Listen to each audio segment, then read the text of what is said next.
Tonight, investigators are trying to figure out what led up to a crash that killed two pilots while they were landing after a race at a Nevada air show. Officials with the Reno Air Racing Association said the planes collided at the conclusion of the T6 Gold Race this afternoon. Races for the rest of the event are now on pause. ABC 10's Garjpal Sangha joins us now in studio with what we know about this deadly crash. Yeah, Luke, many questions remain as to exactly what happened here. This crash took place during the last time Reno will ever host the air races, and I spoke to an aviation expert as to what comes next in this tragic investigation. Tonight, the investigation is unfolding after two pilots died in a mid-air collision at the Reno air races. And we saw all this stuff just falling out of the sky. It happened after the T6 Gold Race ended.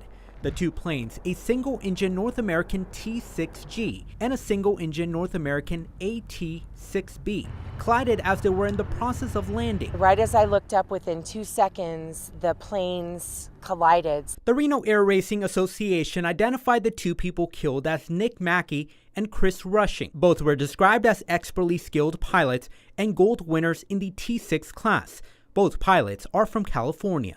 Until you're safely on the ground and the engine's turned off, there's always risk somewhere. Scott Miller is an aviation expert and a lecturer at the San Jose State University. He says the collision happened during the low-stress phase of the race, which is why the loss is so shocking. A lot of people thought it was during the race itself. I initially did, because that's the high threat area.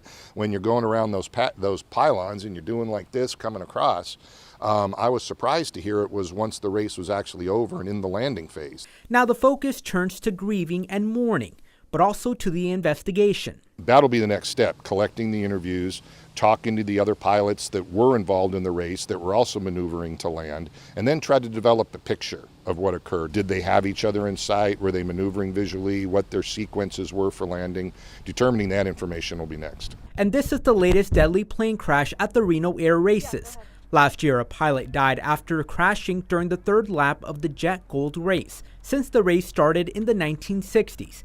The Reno Gazette-Journal reports there have been more than 20 crashes resulting in deaths. The infamous incident happened back in 2011, when 11 people were killed and dozens others injured as the plane slammed into the seating section near the landing strip. Not any pilot can just jump in an airplane and start doing the racing in Reno. There's a very involved training and checking process that pilots and the crews must go through before they'd be allowed to race at the races. Miller says people flying and those watching are really dedicated to the profession, as the air shows usually introduces people to the aviation industry, but safety continues to be the #1 concern. As long as we're able to do it safely, I think we'll be able to preserve that for many generations to come.